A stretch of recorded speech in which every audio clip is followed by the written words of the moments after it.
am I speaking with? Andrew T. Bolser. How old are you, Andrew? 17, I think. All right. What happened? Oh, guess the correct term would be, I snapped. I took my little K-bar there and planted it straight into my mother's back.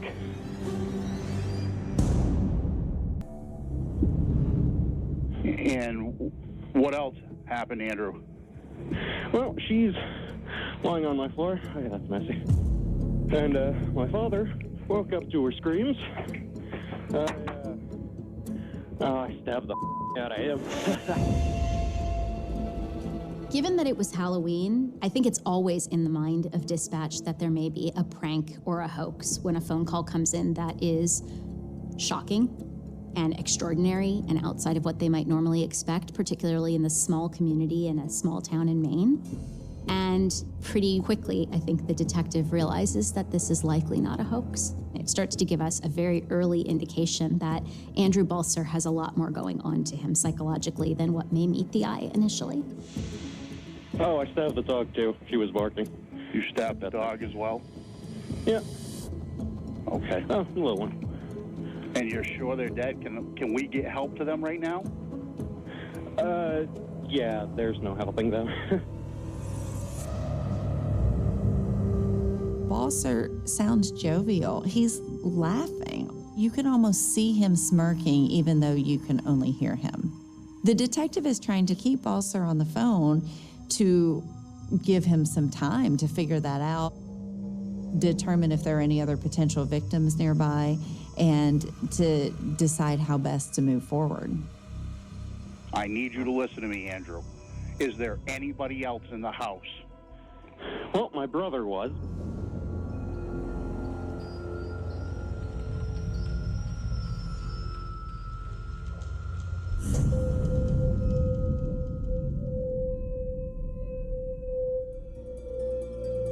It is an all-too-real Halloween horror story. A Winthrop teen is now charged with murdering a couple.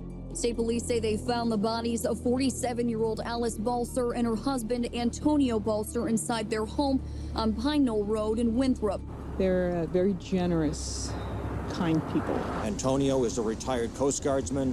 Alice worked at the Winthrop Veterinary Hospital just down the road. The couple's 17-year-old son has been charged with their murders. Oh, he's a great kid, smart, brilliant, good in school, focused, was planning on going to college.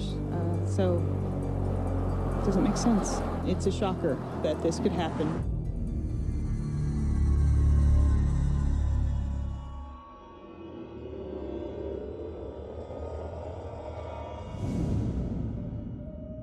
Andrew, we were hoping to talk to you a little bit. Do you want to sort of summarize what happened, or if I could get a little bit of background first?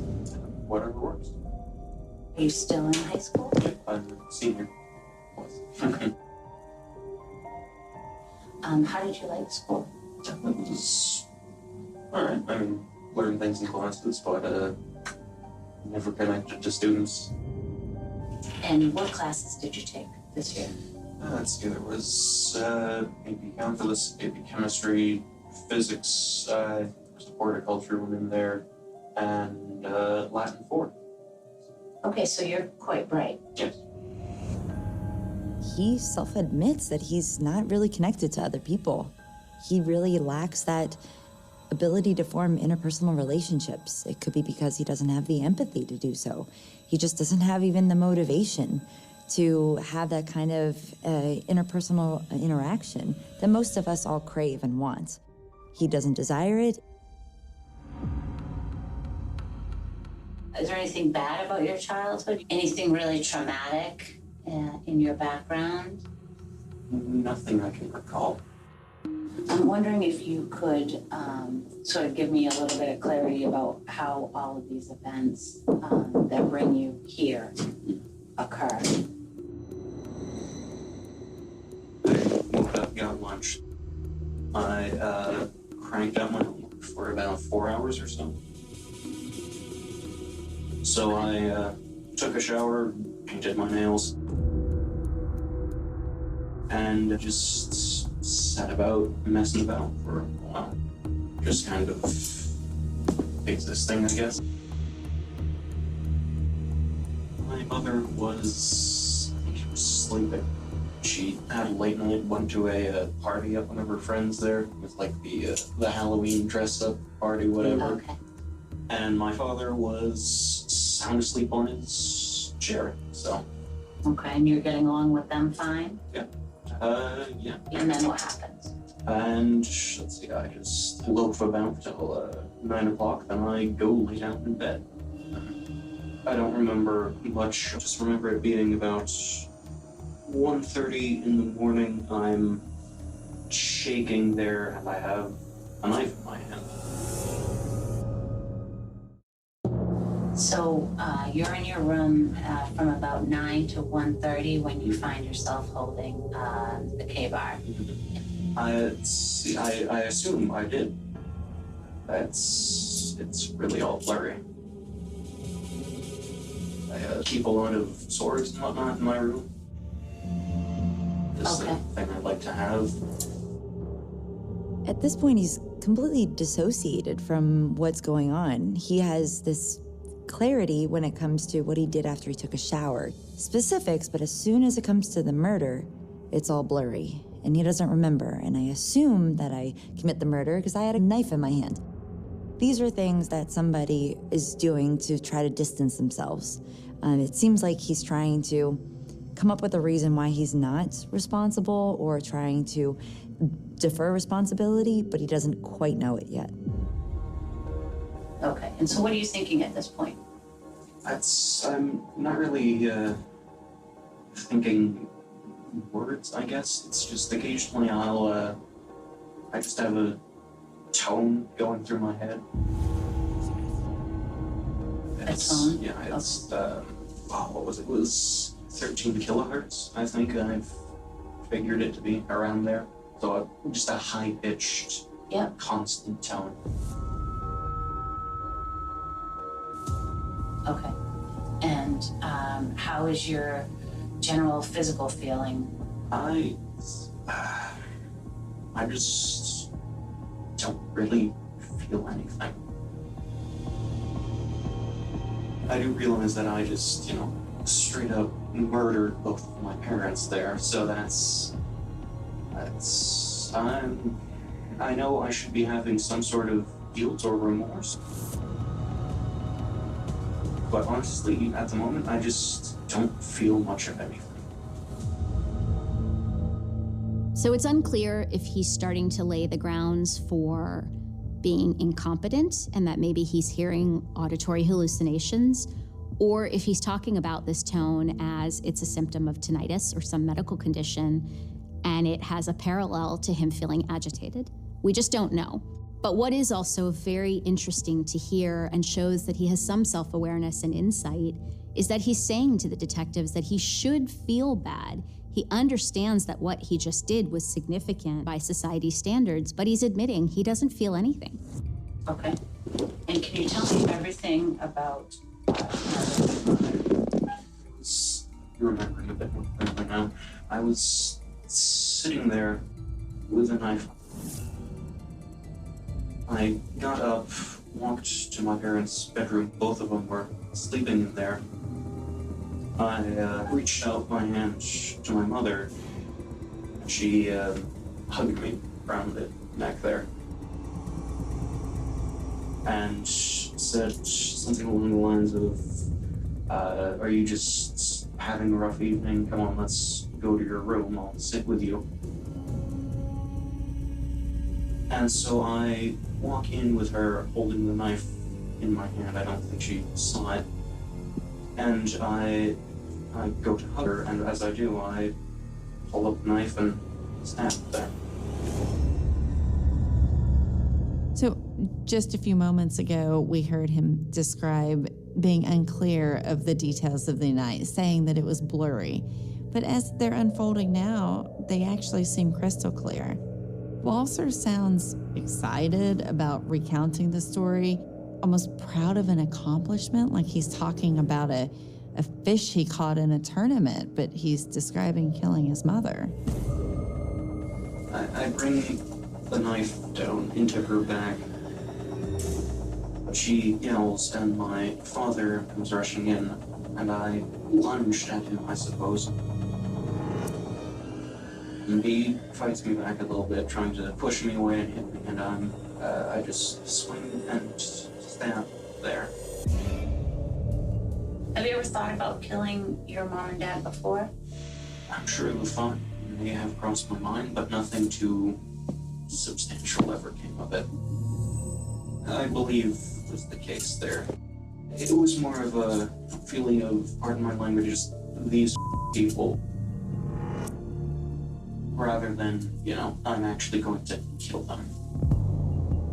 While there are aspects of Balser's decision-making that seem premeditated, planned, there's an impulsivity overall to what he's done. He's acknowledging that there really wasn't anything specific that set him off on that specific evening at that specific time. When Balser talks about his parents as these effing people, what that may give us is a glimmer into how Balser sees himself relative to most human beings. That maybe because of his intelligence and his academic performance and accomplishments, he's smarter than most people. He may feel he's smarter than both of his parents and disregards them accordingly. And this starts to show us some of that narcissism that we see sometimes in psychopathic individuals, where they think that they are above everybody else. Is it my understanding that there's a dog that has been injured? Yeah, I did do that. It was the Chihuahua there, and so I silenced her, I suppose. So how are you feeling right now as you recount the story to me? Are you feeling any emotion about it? A little bit of guilt, I suppose it would be, but other than that, it's just kind of not much.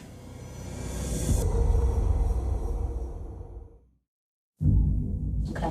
Did you feel affection towards them yesterday, let's say?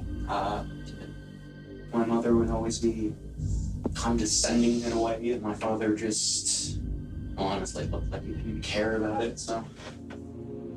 So Balser is starting to, show his true side again here and how he's failing to accept responsibility. So he's really blaming the victim here and saying that his mother was condescending. But at the same time, it makes me wonder if there was some narcissistic injury that he suffered.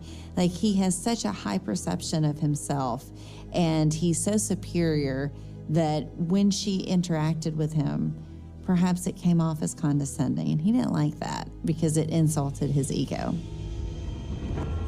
I definitely get that sense that you're such a distance from your dad. No, he's a guy who lives in my house and eats all my food. Right. And you think your mom was disappointed in you, or? I honestly can't really read people. So I know she was kind of condescending and a bit almost hypocritical in the things she told me. She, was really being no better word than annoying, I suppose. He acknowledges he doesn't read people very well, but the disconnect there is that he can't consider or contemplate that it's possible his feelings of contempt and annoyance at what he saw of his mother being hypocritical or hypercritical towards him were possibly just his perceptions and not actually based in fact. He can't draw that link, even though he acknowledges, I don't read people very well. And as a result, he makes a decision based on his rage.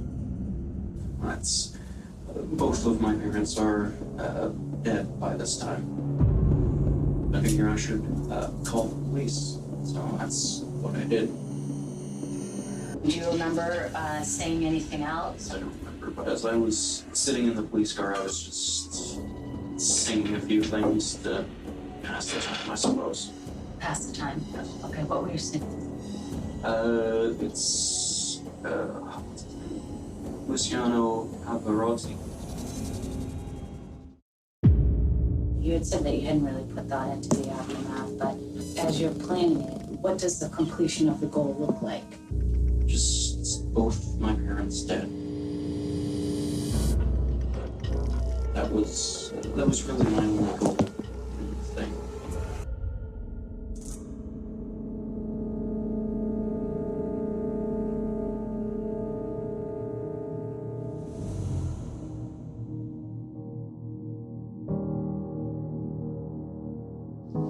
Thank you very much for agreeing to this and inviting us in. I appreciate that. And Of course.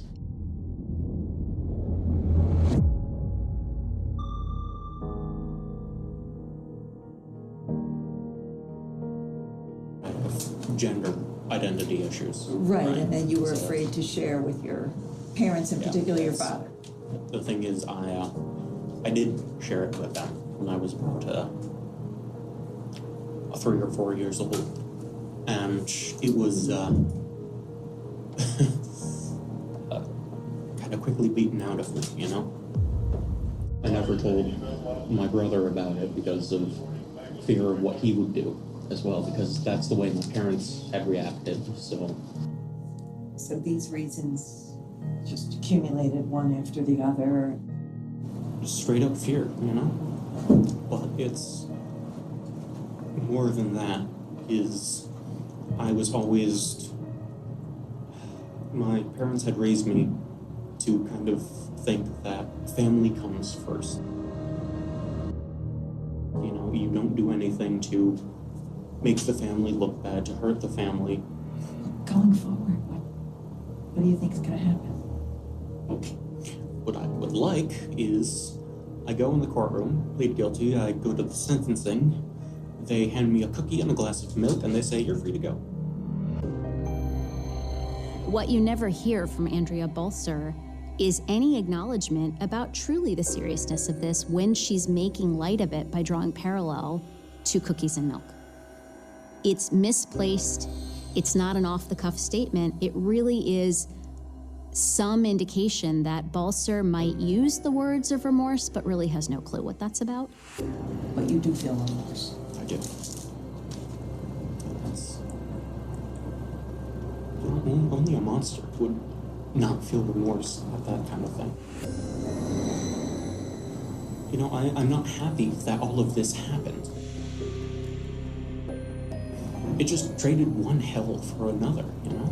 And I just... If I could take it all back, I would, in a heartbeat.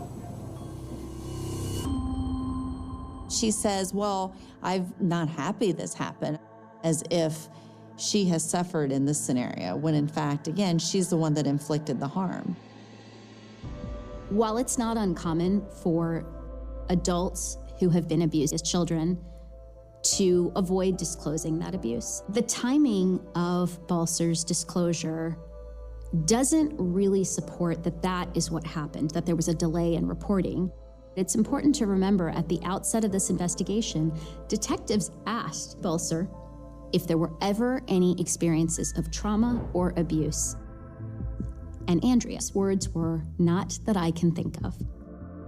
It suggests that, more consistent with how psychopathic individuals lie and fabricate information to try and gain an advantage, Balser's now decided this is the newest version of what happened during the crime, in the hopes that the court will give a more lenient sentence.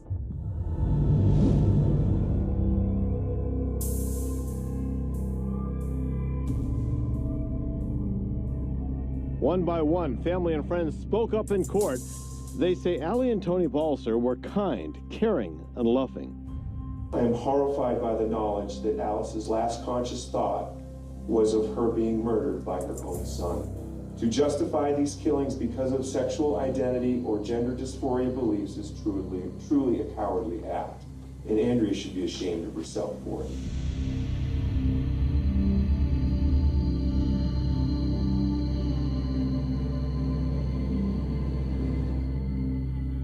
Morning of November 5th, 2017, Sutherland Springs, Texas, looked like the kind of place where nothing extraordinary was supposed to happen.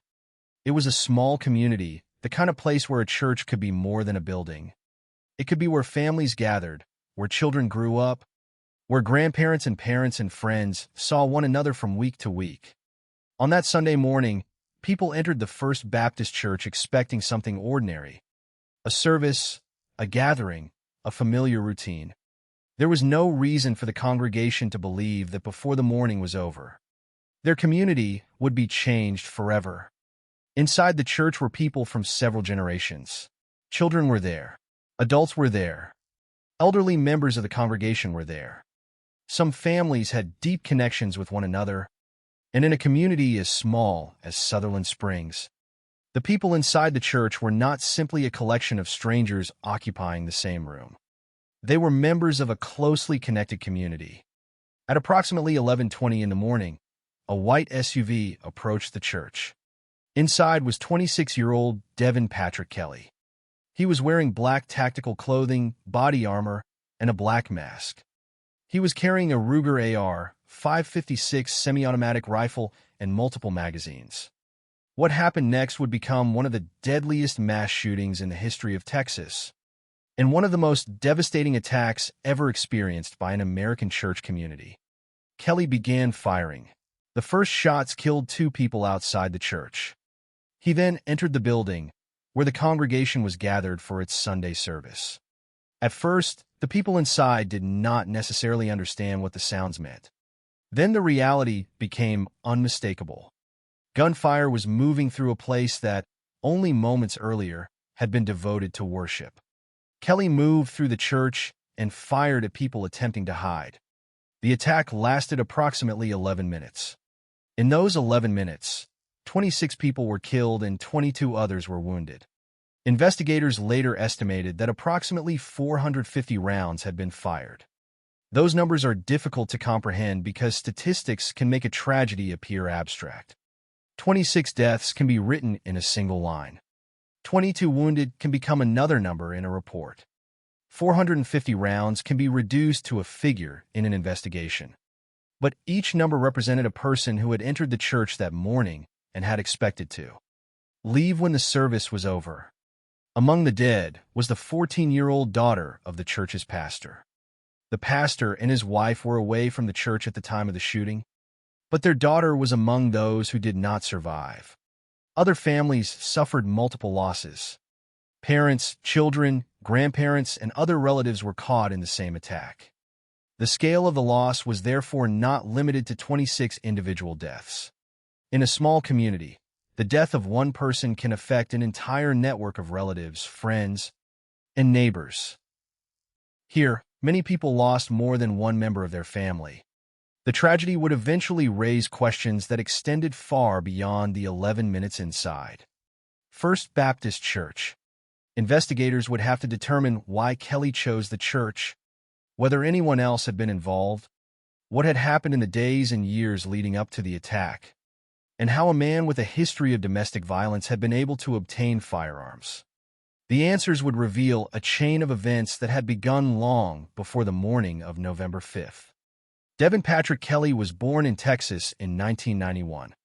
Before the shooting, his history included disciplinary problems, military service, and a documented episode of domestic violence. In 2012, while serving in the United States Air Force, Kelly was accused of assaulting his wife, child, and threatening his wife. He was convicted by a military court, spent approximately a year in confinement, and was later discharged from the Air Force with a bad conduct discharge. His conviction was significant for another reason. Under federal law, a person with a relevant domestic violence conviction was prohibited from legally purchasing firearms. Yet Kelly was eventually able to pass a background check and acquire firearms. The explanation would become one of the most important elements of the investigation. The Air Force had failed to properly submit the relevant records concerning his conviction to the FBI's background check database. A later Department of Defense investigation identified multiple administrative failures. Because the information had not been properly entered into the system, Kelly was able to purchase firearms despite the legal prohibition. The weapon he used during the massacre had been acquired after these failures. This did not explain everything about what happened in Sutherland Springs, but it became an important part of the story of how the attack was possible. There were also warning signs in the period immediately before the shooting. Kelly's conflict with his wife's family had become increasingly serious. His mother-in-law attended First Baptist Church, and Kelly had sent threatening messages to her. Days before the massacre, he had also appeared at a festival associated with the church. Some people who saw him there later described his appearance as unsettling, including the fact that he was dressed entirely in black. But at that moment, no one knew what he would do days later.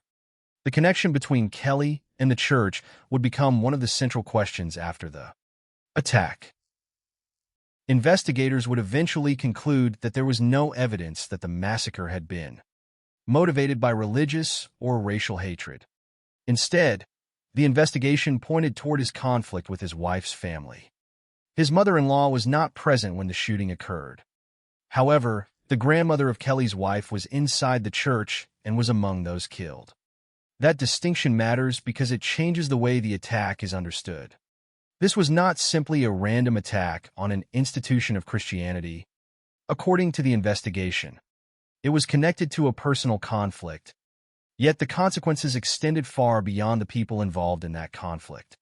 26 people died, and 22 were wounded. The attack ended only after Kelly left the church and encountered Stephen Williford, a local resident who had heard the gunfire. Williford confronted him outside. Gunfire was exchanged, and Kelly was wounded. Kelly abandoned the rifle and fled in his vehicle. Williford then joined Johnny Langendorf, who was driving a pickup truck, and the two pursued Kelly while communicating his location to law enforcement. The pursuit ended when Kelly's vehicle left the road. By the time police reached him, Kelly was dead. An examination determined that a self-inflicted gunshot wound to the head caused his death. He would never stand trial. There would be no courtroom testimony from him, no cross-examination, and no sentencing hearing in which the families of the victims could hear a final judgment pronounced against him. Instead, investigators had to reconstruct the attack from evidence, recorded footage, witness accounts, Kelly's history, and the circumstances surrounding his death. And that reconstruction would reveal a disturbing sequence, a history of domestic violence, a firearms prohibition, failures in the reporting of military records, threats against members of his wife's family, a connection to the church, and finally an 11-minute massacre that destroyed dozens of lives. But the story of First Baptist Church should not begin and end with Devin Patrick Kelly. The most important people in this story were the people who entered the church that Sunday morning, expecting an ordinary service. They were the people who never came home. They were the families left to count the empty places after the shooting. And they were the survivors who had to carry the memory of what happened inside a small Texas church on November 5, 2017. To understand the full weight of what happened, we have to begin not with the gunman, but with the community he entered, and with the 26 people whose lives ended there. To understand the tragedy at First Baptist Church, it is necessary to understand what the church represented before November 5, 2017. The massacre did not take place in an anonymous public space filled with strangers who would never meet again. It happened inside a small community, during a Sunday service, among people who shared a place of worship and, in many cases, shared family connections as well. Sutherland Springs, Texas, was a small community where the church formed an important part of everyday life. On that Sunday morning, the people who entered First Baptist Church were not expecting to become the subjects of a national investigation. They were there for a familiar reason, to attend a service and spend time with people they knew. That ordinary expectation is one of the most difficult parts of the case to reconcile with what followed. Before approximately 11:20 that morning, there was nothing about the service that suggested the congregation was about to become the target of one of the deadliest church shootings in American history. The people inside represented different generations. Children were present. Adults were present. Elderly members of the community were present. Families were gathered together in the same place. For some, Sunday morning was part of a routine that had been repeated countless times. The church was a place where generations could meet under one roof. that made the eventual loss particularly devastating. When a mass shooting occurs in a large city, the victims may come from different neighborhoods and have no connection with one another. In Sutherland Springs, the consequences were concentrated within a much smaller network of people. The death of one person could affect parents, children, siblings, grandparents, friends, and neighbors at the same time. In this case, multiple members of families were killed during the same attack. The number 26, therefore, does not describe the full scale of what the community lost. 26 people were killed, but the circle of people affected by those deaths was far larger. One of the victims was the 14-year-old daughter of the church's pastor. Her parents were away from the church when the shooting happened, but their daughter was inside. The fact would become one of the most painful elements of the tragedy. The pastor and his wife were not present during the attack, yet their own family was directly touched by it. Their daughter was among the people who died. Her death also illustrates why reducing the massacre to statistics can obscure the human reality. She was not simply one of 26 victims. She was a daughter. She was part of a family. She was a young person whose life ended during what should have been an ordinary Sunday service. The other victims were likewise more than names on an investigative report. They belonged to families and relationships that continued after their deaths. Some were parents. Some were children. Some were grandparents. Others were relatives and friends. The attack therefore created multiple losses within the same community at once. Families who had arrived at church together found themselves facing the unimaginable reality that some members would never leave. Those who survived would have to return to a community in which familiar faces were suddenly absent. The physical setting of the church also mattered. A place normally associated with worship and community became the scene of a violent crime. The congregation's security cameras would later provide investigators with important material for reconstructing what had happened. But on the morning itself, those cameras were simply recording a service that no one expected would become evidence in a murder investigation. That contrast is central to the story. The camera could record events, but it could not prevent them. The people inside could not know what was coming. The ordinary nature of the morning was precisely what made the attack so shocking. There was also a personal connection between the church and Devin Patrick Kelly that investigators would later examine closely. Kelly had been involved in a serious conflict with his wife's family. His mother-in-law regularly attended First Baptist Church, and Kelly had sent threatening messages to her. Days before the shooting, he had appeared at a festival connected to the church. Some people who saw him there remembered that he was dressed entirely in black and behaved in a way that made them uncomfortable. But those observations only gained a different meaning after the massacre. Before the shooting, no one could know with certainty what his presence represented. People may notice unusual behavior without understanding its significance. That is one of the difficulties of looking backward after a tragedy. Once the outcome is known, earlier events can appear to have been obvious warnings.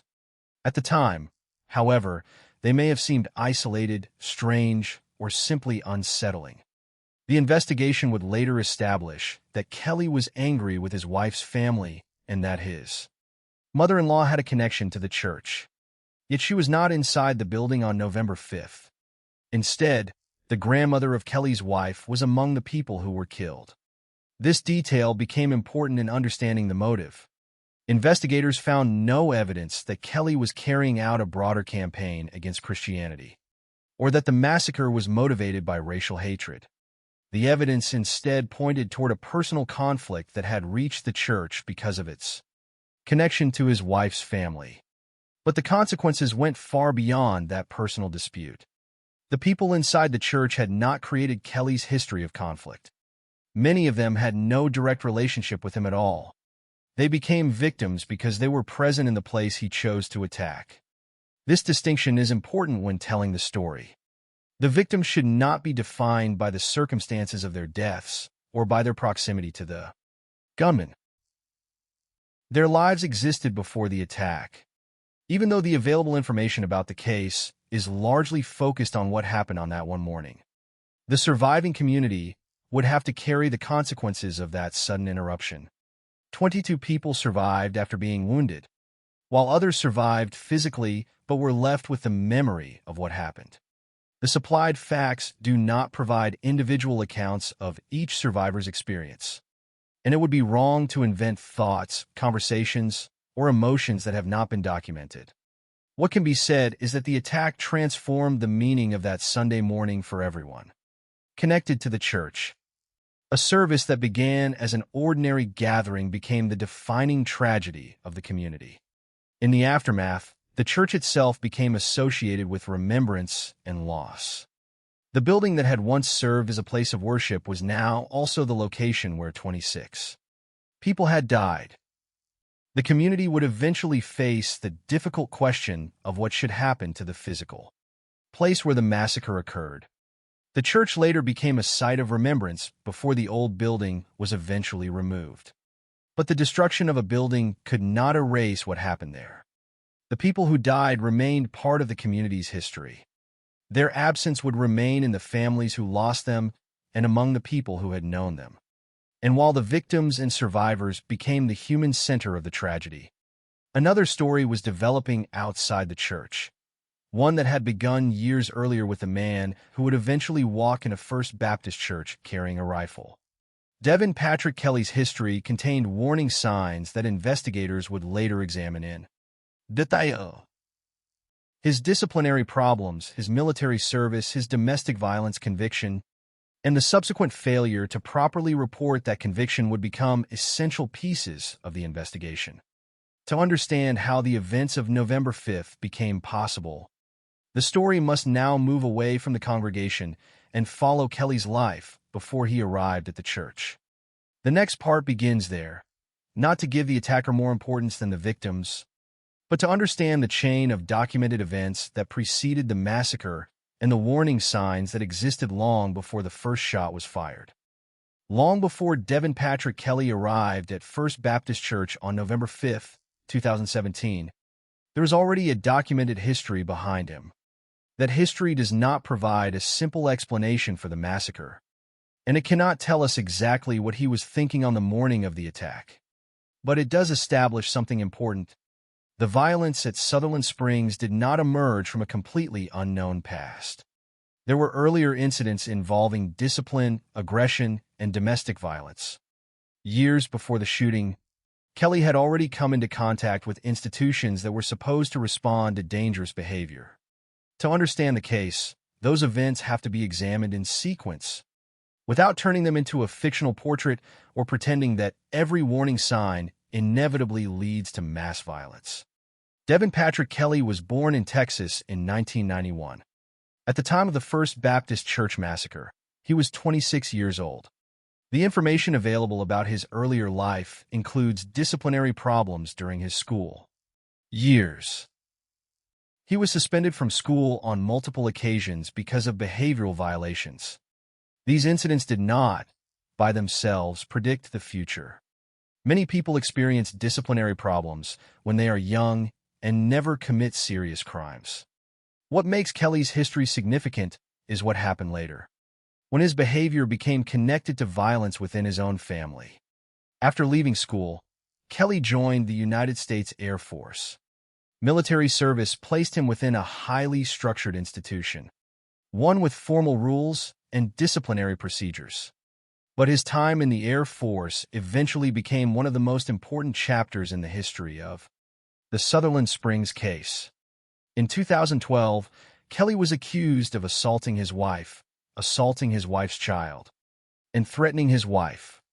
These were not merely allegations that disappeared without consequence. Kelly was convicted by a military court. He spent approximately a year in confinement and was later discharged from the Air Force with a bad conduct discharge. That sequence is important because it established a documented history of domestic violence years before the massacre. The violence was occurring inside a family relationship, and the legal system had already intervened. Yet the consequences of that conviction would later extend far beyond the military justice system. Kelly's conviction had significance under federal firearms law. Because of the nature of the domestic violence conviction, Kelly was prohibited from legally purchasing firearms. The prohibition was supposed to prevent someone with that kind of qualifying conviction from obtaining a firearm through a legal purchase. But the system depended on accurate records. The relevant information about Kelly's military conviction needed to be properly reported to the federal background check database used to determine whether a prospective buyer was legally permitted to possess or purchase a firearm. That reporting did not happen correctly. The Air Force failed to properly submit the records concerning Kelly's conviction to the FBI's background check database. A later Department of Defense investigation identified multiple administrative failures surrounding the reporting of his record. This is one of the most consequential facts in the entire case because it created a gap between what the law prohibited and what the background check system knew. On paper, Kelly was prohibited from legally purchasing firearms. In practice, the system did not have the information it needed to stop him. Kelly was therefore able to pass a background check and acquire firearms. The significance of this failure became much clearer after November 5, 2017, when investigators determined that the rifle used in the church attack had been purchased after these administrative failures. It would be misleading to describe the paperwork failure as the sole explanation for the massacre. A person's decision to commit a mass killing cannot be reduced to a single administrative mistake. But the failure was nevertheless an important part of the chain of events because it allowed Kelly access to firearms despite the legal prohibition that applied to him. That distinction became central to the investigation and to the questions raised afterward. The case, therefore, contains two separate but connected histories. One was the personal history of Kelly's behavior, including domestic violence. The other was the institutional history of how that conviction was recorded and communicated. The first concerned what Kelly had done. The second concerned what government systems knew about it. Both would become important when investigators looked backward after the massacre. But Kelly's history did not stop with the 2012 conviction. In the period before the shooting, another conflict was developing within his personal life. Kelly became increasingly angry with members of his wife's family. His mother-in-law attended First Baptist Church, and Kelly sent threatening messages to her. That connection would eventually become central to the question of why the church was chosen. The information available does not support a broader theory that Kelly was targeting Christianity itself. Investigators from the Texas Rangers and FBI found no evidence that the massacre was motivated by religious or racial hatred. Instead, the investigation pointed toward Kelly's personal conflict with his wife's family. The church mattered because of that family connection. This distinction is essential. The victims were gathered in a Christian church, but most of them had nothing to do with the dispute that had developed between Kelly and his wife's family. They were simply present. One of the people killed was the grandmother of Kelly's wife. His mother-in-law, whom Kelly had threatened and who had a connection to the church, was not present during the attack. The result was therefore far broader than the apparent personal grievance that investigators identified as the immediate motive. Kelly's anger was directed toward particular people, but the violence struck an entire congregation. In the days immediately preceding the shooting, there were additional signs that would later be viewed differently. Kelly had appeared at a festival associated with the church. Some people who encountered him described his clothing and behavior as unsettling. He was reportedly dressed entirely in black, and his conduct made some observers uncomfortable. But there is an important difference between recognizing something as strange and recognizing it as a warning of an impending massacre. Before November 5th, no one knew the outcome that would follow. Afterward, those memories became part of the effort to reconstruct what had been happening around Kelly. Investigators could place them on a timeline, alongside his threats and his conflict with his wife's family. But they could not turn those observations into proof that everyone around him should have known what he intended to do. The same caution applies to his earlier disciplinary history. His school suspensions, his military conviction, his domestic violence, and his later threats form a troubling sequence. But they do not constitute a simple formula for predicting mass violence. What they do demonstrate is that Kelly's violent behavior had a history. The 2012 conviction, in particular, was significant because it was known to the legal system and carried consequences under federal firearms law. Yet the information did not reach the background check system in the way it was supposed to. That failure would later become one of the most examined aspects of the case. By the time November 2017 arrived, Kelly had a documented past involving domestic violence, a firearms prohibition, and a worsening conflict with members of his wife's family. He also had access to firearms that, under the law, he should not have been able to purchase legally. None of these facts alone explains why he decided to attack First Baptist Church. Together, however, they form the documented background against which the final days of the case must be understood. The next chapter moves directly into that institutional failure, how a conviction that should have prevented a firearms purchase was not properly entered into the federal system, and how a series of administrative mistakes created a gap between the law and reality. It is a story of records, procedures, and missed safeguards, but ultimately, it is also a story about how something that appeared on paper to be a legal barrier failed to function when it mattered most. The story of the First Baptist Church massacre contains a difficult distinction between what the law said and what the system actually knew. Devin Patrick Kelly had a history that was already documented. He had been convicted by a military court after being accused of assaulting his wife's child, and threatening his wife. He had spent approximately a year in confinement and had received a bad conduct discharge from the United States Air Force. That conviction was not simply part of his personal history. It carried a legal consequence that would become critically important years later. Under federal law, because of the relevant domestic violence conviction, Kelly was prohibited from legally purchasing firearms. The rule was intended to create a barrier between people with qualifying convictions and firearms. But a legal prohibition is only effective if the information behind it reaches the systems responsible for enforcing that prohibition. In Kelly's case, that process failed.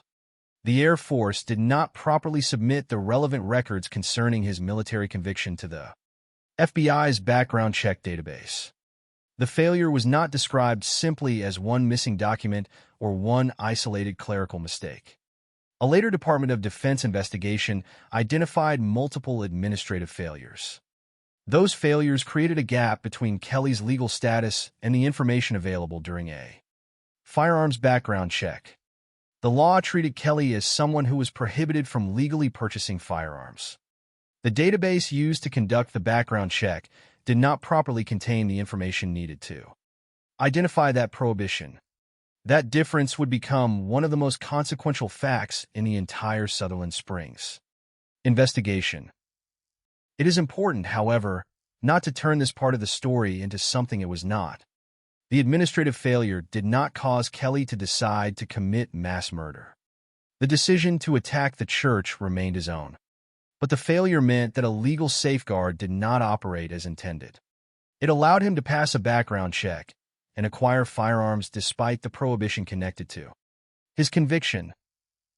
After the massacre, investigators and officials had to examine how that had happened. The questions were straightforward but serious. What records existed? What should have been reported? What information was missing from the federal system? And how had Kelly been able to obtain a firearm when his history should have created a legal obstacle? The answers pointed back to the reporting process within the military. Kelly's conviction had occurred years before the shooting. The information therefore existed. It was not a case in which investigators discovered a previously unknown act after his death.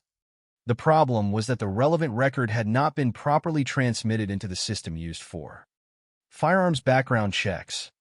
In other words, the information was present somewhere within the government, but it did not reach the place where it needed to be available.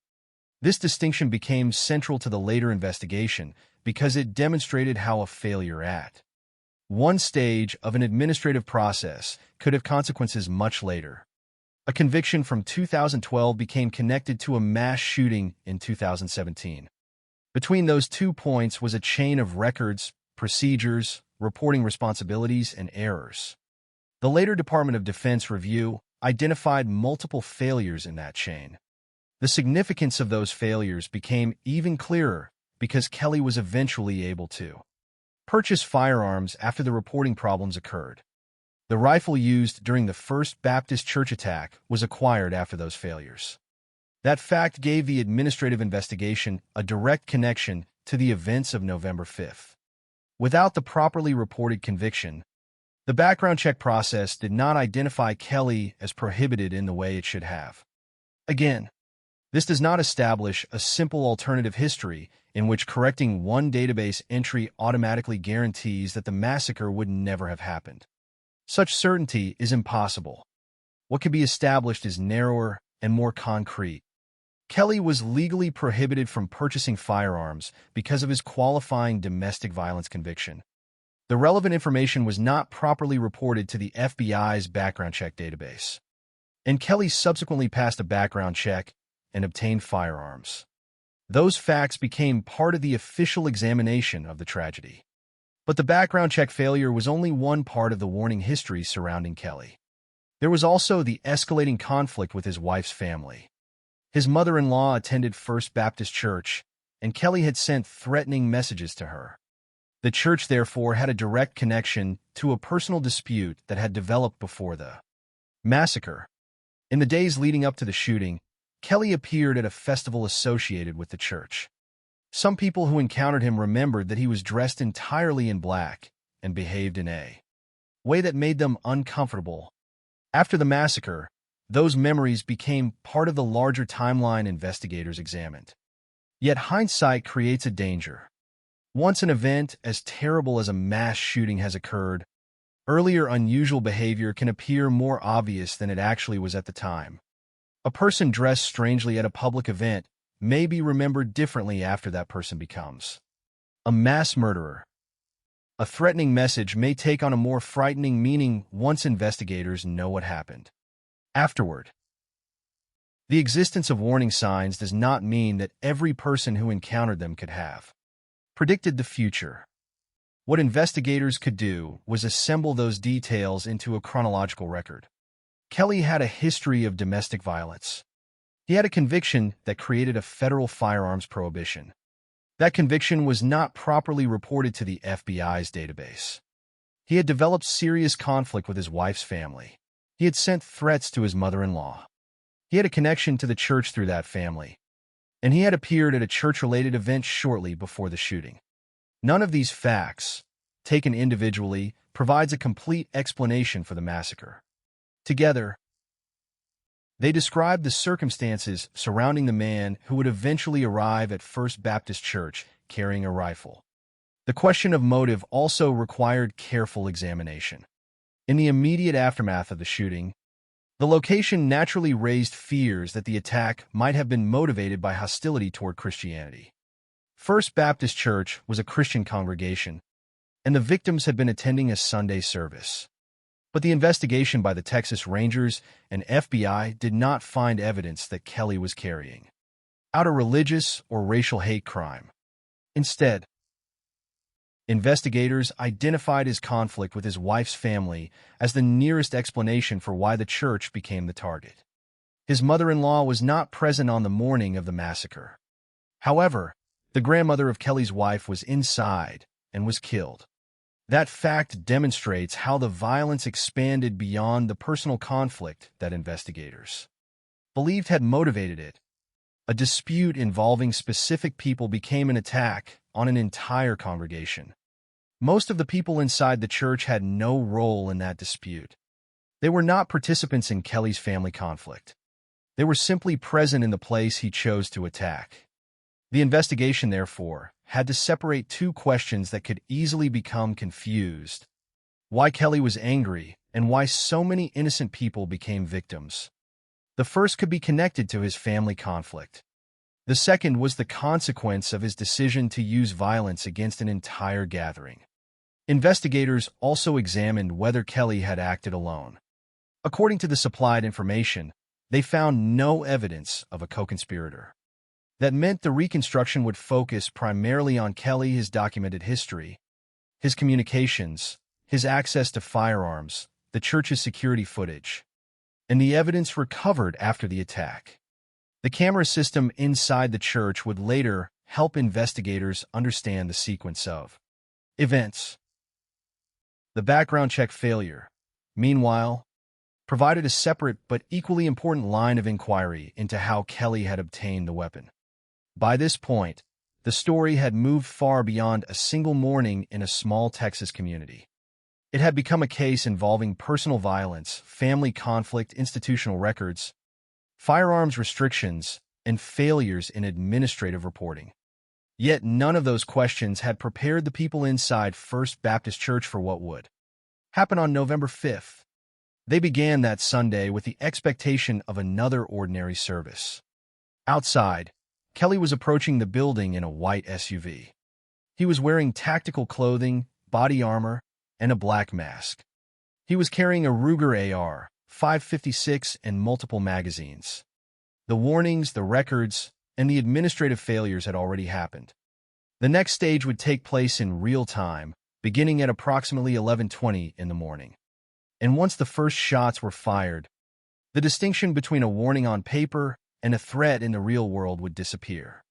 The next part returns to that Sunday morning, to the final ordinary moments inside First Baptist Church, immediately before the attack began.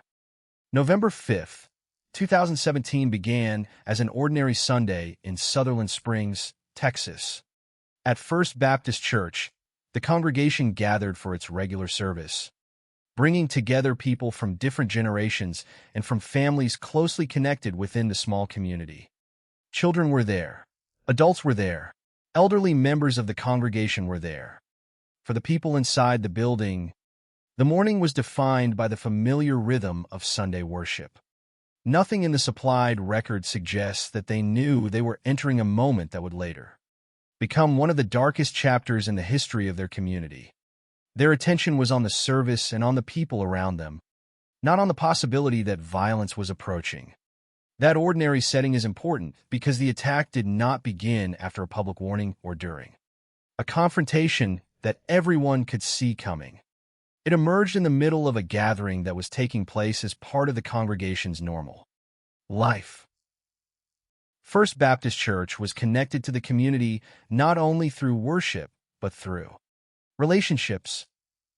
Families knew one another. People attended services together. The church was also connected indirectly to Devin Patrick Kelly's personal conflict with his wife's family. His mother-in-law regularly attended the church, and Kelly had previously sent threatening messages to her. That conflict had been developing before the shooting, and it would later become one of the central elements in investigators' efforts to understand why Kelly chose this particular location. But on the morning of November 5th, his mother-in-law was not inside the church. She was not among the people gathered for the service. Instead, the grandmother of Kelly's wife was inside, and she would become one of the victims. This detail would make the connection between the family dispute and the church particularly painful. The person Kelly had been angry with was not present, but another member of the same family was. And beyond that family connection were many other people who had nothing to do with Kelly's dispute. They were simply attending church. In the days before the massacre, Kelly had already appeared at a festival associated with the church. Some people who saw him there remembered that he was dressed entirely in black, and that his behavior made them uncomfortable. Those memories would later become part of the investigation, but at the time they did not provide a clear prediction of what was about to happen. An unusual appearance can attract attention without revealing intent. A person can behave strangely without those around him understanding that violence is being planned. After the massacre, however, investigators and witnesses could place that earlier appearance within a much larger timeline. The threatening messages to his mother-in-law, the family conflict, his connection to the church, and his presence at the festival all became pieces of the story. None of them, standing alone, explained the future. But together they showed that the relationship between Kelly and his wife's family had deteriorated before the attack. At the same time, another part of the story was already settled in the background. Kelly's 2012 military conviction for domestic violence had created a legal prohibition against purchasing firearms. Yet because the Air Force had failed to properly submit the relevant records to the FBI's background check database, Kelly had been able to pass a background check and acquire firearms. The administrative failures that allowed this had occurred years before the church massacre. By November 2017, their consequences were no longer merely administrative. Kelly had access to a firearm despite the legal prohibition associated with his conviction. The weapon he would use at First Baptist Church had been acquired after those failures. The significance of that fact would become apparent only after the shooting. But on that Sunday morning, the people inside the church had no reason to be thinking about databases, military records, or federal firearms restrictions. Their attention remained inside the church. Outside, however, Kelly was approaching. At approximately 11:20 a.m., he arrived near First Baptist Church in a white SUV. He was not dressed like an ordinary churchgoer.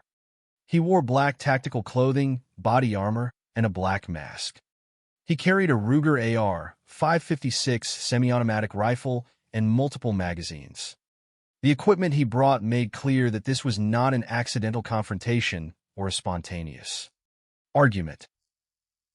He had arrived prepared to use deadly force. The people inside the church could not see the full picture that investigators would later reconstruct. They did not know about his previous conviction, the threats he had sent, or the conflict with his wife's family. They could not know what he was carrying or what he intended to do. Their understanding of the morning remained limited to what was happening around them. That is one of the defining features of mass casualty attacks. The victims often experience the event before they understand its meaning. There is a difference between hearing an unexpected sound and realizing that the sound represents a deliberate attack. Inside First Baptist Church, that distinction would disappear within moments. Kelly stepped out of the vehicle and began firing. 2 people outside the church were killed by the initial shots. The attack had begun.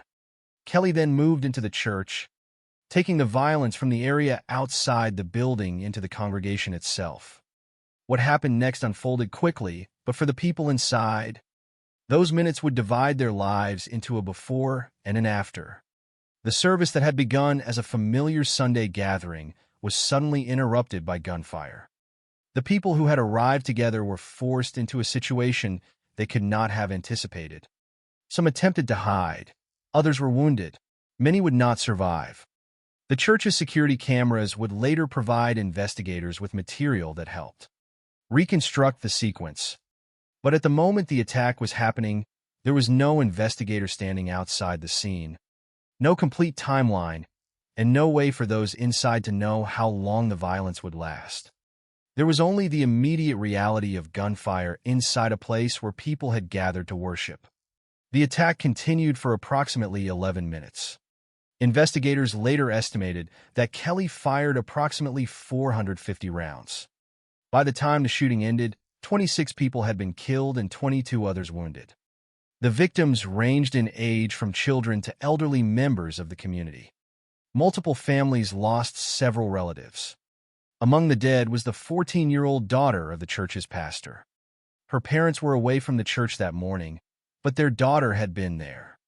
The scale of the loss would only become clear after the shooting stopped. During those first moments, however, there was no way for the people inside to see the full extent of what was happening. They were responding to an immediate threat, trying to survive.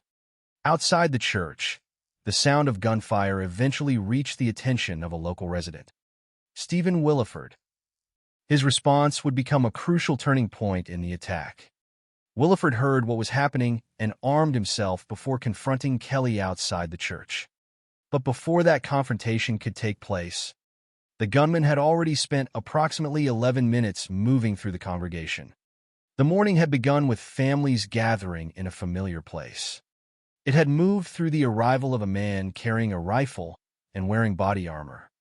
Then, in a matter of minutes, the church became a crime scene. The next stage would take the violence beyond the building. Kelly would encounter Williford, gunfire would be exchanged, and the attacker would flee in his vehicle. The story would then become a pursuit across rural roads, with Williford and Johnny Langendorf following him while communicating his location to law enforcement. But before that pursuit began, First Baptist Church had already suffered a loss that could never be reversed. 26 people were dead. 22 others had been wounded. And the ordinary Sunday morning that had begun only minutes earlier was over. What remained was confusion, grief, and the first steps toward understanding what had happened.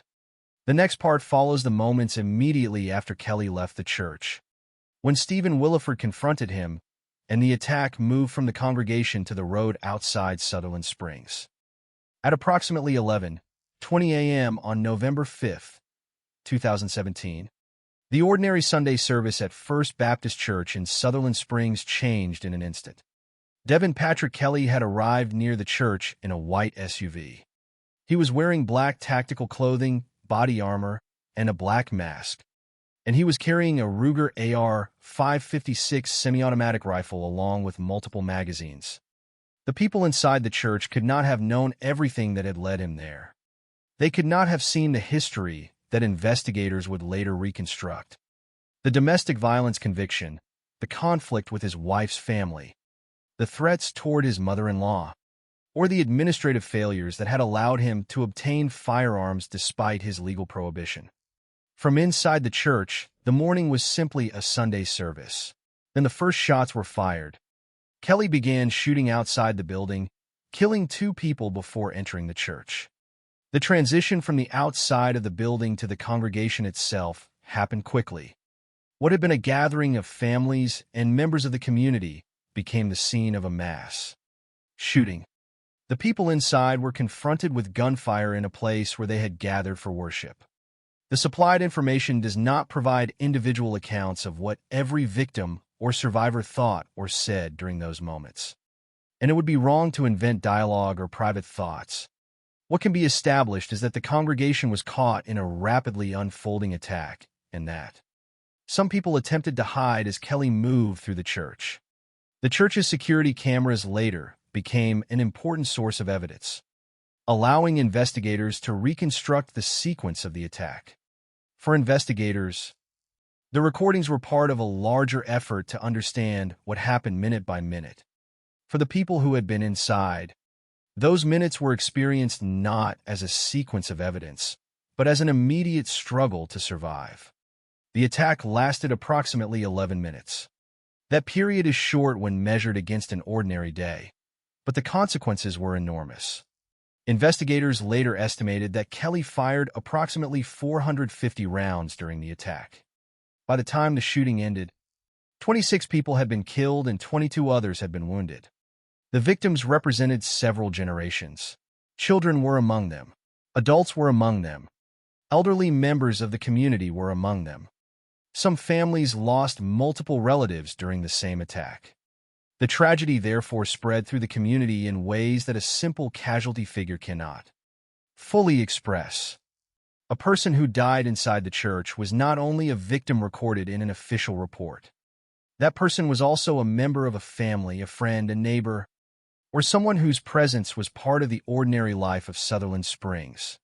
The death of one person affected others, and the deaths of multiple members of the same family created losses that could not be separated from one another. Among those killed was the 14-year-old daughter of the church's pastor. Her parents were away from the church when the shooting occurred, but their daughter was inside. Her death became one of the most painful examples of the human cost of the attack. The victims were not chosen because of their individual actions. According to the investigation, the attack was connected to Kelly's conflict with his wife's family, but the majority of the people inside the church had no role in that conflict. His mother-in-law, with whom he had been angry and whom he had threatened, was not present that morning. The grandmother of Kelly's wife, however, was inside the church and was among those killed. That fact illustrates how a personal grievance could become a catastrophe for an entire congregation. The motive identified by investigators did not transform the victims into participants in Kelly's dispute.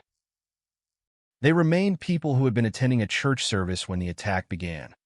As Kelly moved through the church, the security camera system recorded what was happening. Those recordings would later help investigators establish the sequence of events and understand how the attack unfolded. In a case where events happen rapidly and witnesses are experiencing fear and confusion, recorded evidence can become especially important. The cameras could provide investigators with a chronological record that could be compared with other evidence and witness accounts. But the recordings could not change the outcome. By the time the shooting ended, 26 people had lost their lives. 22 more had been wounded. The church had become a crime scene, and the investigators who arrived afterward would have to begin the difficult process of documenting what had happened. They would examine the building, the evidence left behind, and the available recordings. They would later combine those materials with information about Kelly, his history, his communications, and his movements. But the immediate aftermath began before investigators could complete any of that work. The shooting eventually moved outside the church, and Kelly encountered a local resident named Stephen Williford.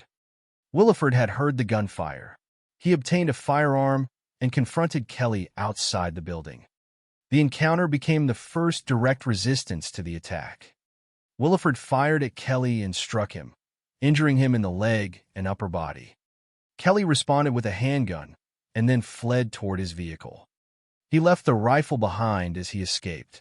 The confrontation changed the situation. Kelly was no longer moving through the church. He was wounded and attempting to escape. The attack had already taken the lives of 26 people and wounded 22 others. But the immediate danger had not necessarily ended. Kelly still had a handgun, and he was leaving the scene in a vehicle. Williford then encountered a pickup truck driven by Johnny Langendorf. Williford entered the vehicle, and the two men began pursuing Kelly. They communicated his location to law enforcement as they followed him across rural roads. The pursuit represented a dramatic change in the geography of the event. Only minutes earlier, the central location had been the church. Now the focus had shifted to the road, where Kelly was attempting to escape while wounded. He was losing blood as a result of the confrontation with Williford. During the pursuit, Kelly made phone calls to his wife and father. According to the supplied information, he acknowledged that he had attacked the church and indicated that he believed he would not survive. These calls would later become part of the understanding of what happened after the shooting. They also marked the final stage of Kelly's life. The pursuit continued until Kelly's vehicle left the road and stopped in a field.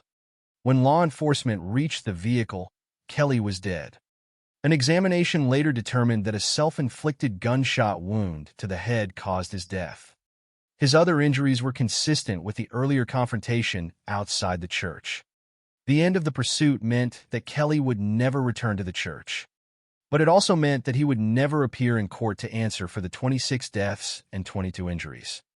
There would be no criminal trial in which prosecutors presented the full case against him before a judge or jury. Investigators instead had to reconstruct the crime through physical evidence, security footage, witness accounts, his documented history, and the circumstances surrounding his death. The 11 minutes inside First Baptist Church, therefore, became the central point around which the entire investigation was built. The cameras provided one perspective. Witnesses provided another. Kelly's background supplied a longer timeline. The administrative records surrounding his firearm purchases revealed a separate institutional failure. His threats and family conflict provided investigators with a possible explanation for why the church had been targeted. But none of those pieces could restore the lives lost during those 11 minutes. When the gunfire stopped, the congregation had been transformed forever. 26 people were dead, 22 were wounded, and families throughout the small community were beginning to confront losses that could not be undone. The next stage of the story would move from the immediate response to the investigation itself. Detectives and federal investigators would have to determine exactly what happened, whether Kelly had acted alone, how he had obtained his weapons, and what had driven him to choose First Baptist Church. The answers would reveal that the shooting was not simply an isolated eruption of violence on a Sunday morning. It was the final point in a chain of events that investigators would spend considerable effort reconstructing. The shooting inside First Baptist Church had already caused unimaginable destruction. But when Devin Patrick Kelly left the building, the danger had not necessarily ended. 26 people were dead. 22 others had been wounded. Yet Kelly was still alive, still armed, and still capable of moving away from the church. What happened next would become one of the most important sequences in the entire case. It began with a local resident named Stephen Williford, who heard the sound of gunfire and understood that something serious was happening. Williford was not inside the church when the shooting began. He was outside in the surrounding community, but the sound reached him. According to the supplied information, Williford had experience with firearms. And when he realized what was happening, he armed himself and moved toward the danger. By this point, Kelly had already spent approximately 11 minutes attacking the congregation. He had entered the church wearing black tactical clothing, body armor, and a black mask, carrying a Ruger AR-556 semi-automatic rifle and multiple magazines. Inside, people had been killed and wounded across several generations. Now Kelly was moving back outside. Williford encountered him there. The confrontation was brief but significant.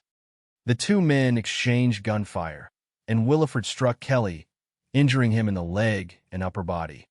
For the first time during the attack, Kelly was being directly confronted by another armed person. The balance of the situation changed immediately. Kelly had entered the church prepared to use deadly force against a congregation that was largely defenseless. Outside, he was suddenly facing resistance. He was wounded, and the weapon he had used inside the church was no longer in his possession. Kelly abandoned the rifle and used a handgun as he returned toward his vehicle. He then fled the scene. Williford had survived the confrontation, but there was no reason to assume that the threat had ended. Kelly was wounded, but he was still able to escape in a vehicle. The attack had now moved away from the church and onto the roads around Sutherland Springs.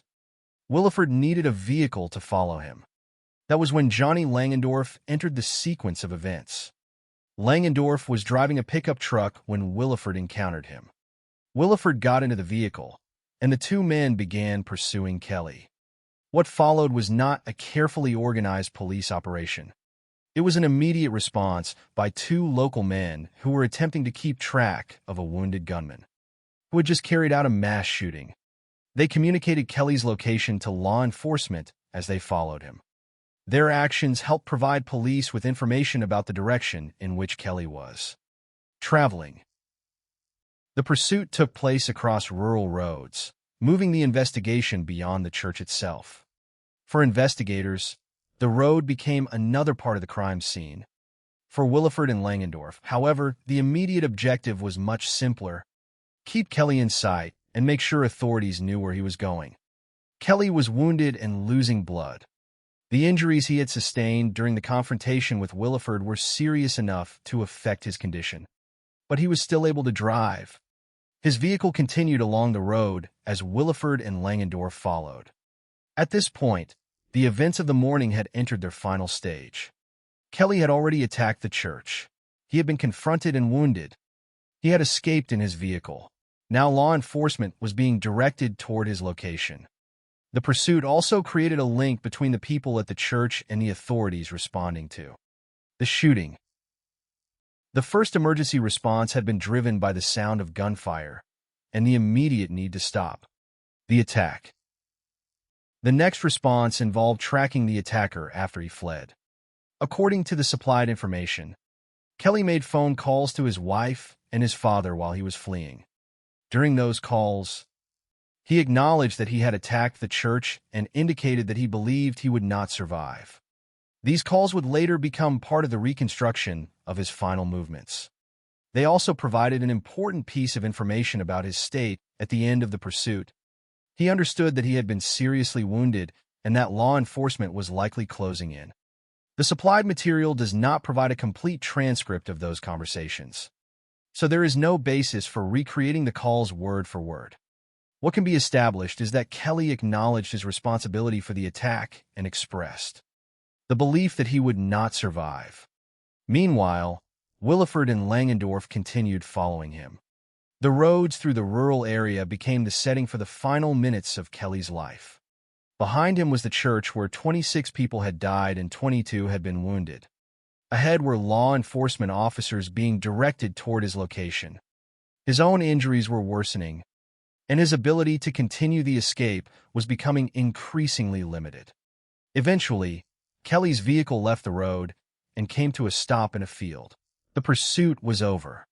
When law enforcement reached the vehicle, they found Kelly dead inside. His death meant that there would be no further confrontation and no possibility of taking him into custody. It also meant that investigators would never be able to question him directly about the attack. The medical examination later established that Kelly had suffered several gunshot wounds, including a self-inflicted gunshot wound to the head that caused his death. The final act of the case, therefore, came not in a courtroom, but inside a vehicle after a short pursuit through rural Texas. Kelly had died before police could bring him into custody and before prosecutors could formally charge him in court. The circumstances surrounding his death would become part of the official investigation. But his death also created a permanent limitation. Investigators could reconstruct his actions, but they could not ask him to explain them under questioning or challenge his explanations in court. That distinction would matter when investigators examined the question of motive. The shooting itself was clear. The victims, the wounded, the security camera evidence, and the physical evidence established the basic sequence. But understanding why Kelly had chosen First Baptist Church required investigators to examine everything that had happened before that morning. His conflict with his wife's family became particularly important. His mother-in-law attended the church, and he had sent threatening messages to her. Yet she was not present during the shooting. Instead, the grandmother of Kelly's wife was among those killed. Investigators would have to determine whether the church had been selected because of that family connection or whether another motive existed. The evidence eventually pointed toward the family conflict rather than a broader religious or racial motive. Investigators found no evidence that Kelly had been acting as part of a larger group. There was no indication of a co-conspirator. The attack therefore remained centered on Kelly and the personal conflict that had developed before. November 5th. The pursuit by Willeford and Langendorf became one of the clearest examples of how the attack was interrupted before Kelly could continue beyond the church. Their intervention did not undo what had already happened. 26 people had died and 22 had been wounded. But their actions helped bring the immediate threat to an end and helped law enforcement locate Kelly. The sequence also demonstrated how quickly the event had evolved. In a matter of minutes, the focus had moved from a Sunday service to a confrontation outside the church, then to a vehicle pursuit, and finally to an abandoned vehicle in a field. For the survivors and the wider community, however, the end of the pursuit was not the end of the tragedy. It was only the beginning of the investigation and the grieving process. Authorities now had to enter the church, document the evidence, review the security footage, identify the victims, determine the circumstances of each death and injury, establish how Kelly had obtained his firearms, and reconstruct his movements and communications. They also had to answer a question that would remain central to the case. Why this church? The answer would not be found in a single piece of evidence. It would emerge from the combination of Kelly's history, his family conflict, his threats, his connection to First Baptist Church, and the evidence recovered after his death. The investigation would also uncover a separate question that extended beyond motive. How had a man with a qualifying domestic violence conviction been able to purchase a firearm in the first place? The answer led back to the records that should have prevented the purchase. The Air Force had failed to properly submit Kelly's conviction to the FBI background check database, creating an administrative gap with consequences that became painfully clear after the massacre. With Kelly dead, investigators could not obtain his explanation directly. They had to reconstruct the truth from the evidence left behind. The next part follows that reconstruction, the investigation into the church, the question of whether Kelly acted alone, the search for a motive, and the evidence that ultimately led investigators away from theories of religious terrorism and toward the personal conflict that had been building inside Kelly's family life. Once Devin Patrick Kelly was found dead in his vehicle, the immediate threat had ended. But the investigation was only beginning. There would be no opportunity to question Kelly in custody. No interrogation room in which investigators could ask him why he had chosen First Baptist Church. And no courtroom in which prosecutors could present their case while Kelly sat before a judge or jury. Instead, investigators had to reconstruct the events from the evidence that remained. The church itself became one of the most important sources of information. Its security camera system had recorded the service and the attack, providing investigators with material that could help establish the sequence of events. The recordings could be examined alongside the physical evidence and information gathered from witnesses. Together, those sources allowed investigators to build a timeline of the approximately 11 minutes during which Kelly attacked the congregation. The first task was to establish what had happened inside and outside the church. Kelly had arrived at approximately 11:20 a.m. in a white SUV. He was wearing black tactical clothing, body armor, and a black mask. He carried a Ruger AR-556 semi-automatic rifle and multiple magazines. He began firing outside the church, killing 2 people before entering the building. Inside, he continued shooting at members of the congregation. The attack lasted approximately 11 minutes. And investigators later estimated that approximately 450 rounds had been fired. By the end of the attack, 26 people had been killed and 22 others had been wounded. These basic facts established the scale of the crime. But investigators still needed to understand what had led Kelly to that particular church. The location mattered. First Baptist Church was not an arbitrary place in his life. His mother-in-law attended the church, and Kelly had developed a serious conflict with members of his wife's family. He had sent threatening messages to his mother-in-law before the shooting. Days before the massacre, he had also appeared at a festival associated with the church. Those details gave investigators a possible connection between the family conflict and the location of the attack. But the presence of a connection was not enough. Investigators had to determine whether the evidence supported the conclusion that this personal dispute was actually connected to the massacre. At the same time, they had to consider other possibilities. Because the attack occurred inside a Christian church during a Sunday service. One obvious concern was whether Kelly had been motivated by hatred toward Christianity. A mass shooting at a place of worship can immediately raise questions about religious extremism or terrorism. Investigators, therefore, had to distinguish the location of the crime from the motive behind it. According to the investigation by the Texas Rangers and the FBI, there was no evidence that the massacre had been motivated by religious or racial hatred. Instead, the evidence pointed toward Kelly's conflict with his wife's family. His anger toward his mother-in-law and his connection to the church provided the most direct explanation for why First Baptist Church had become the target. Yet even this explanation contained a painful contradiction. The woman Kelly had threatened, his mother-in-law, was not present in the church on November 5th. The grandmother of his wife was present, however, and she was killed. Beyond that family connection were many other victims who had no apparent role in the conflict at all. Children, adults, and elderly people were inside the church when Kelly attacked. Multiple families lost several members. This meant that whatever personal grievance had brought Kelly to the church, the violence quickly expanded far beyond the people involved in that dispute. Investigators also examined whether Kelly had acted alone. The supplied information states that they found no evidence of a co-conspirator. That conclusion narrowed the investigation. There was no indication that the massacre had been organized by a larger group or that another person had accompanied Kelly as part of the attack. The evidence instead centered on Kelly himself, his history, his communications, his weapons, and his movements. His death meant that investigators had to rely heavily on information gathered before and during the attack rather than on statements made afterward.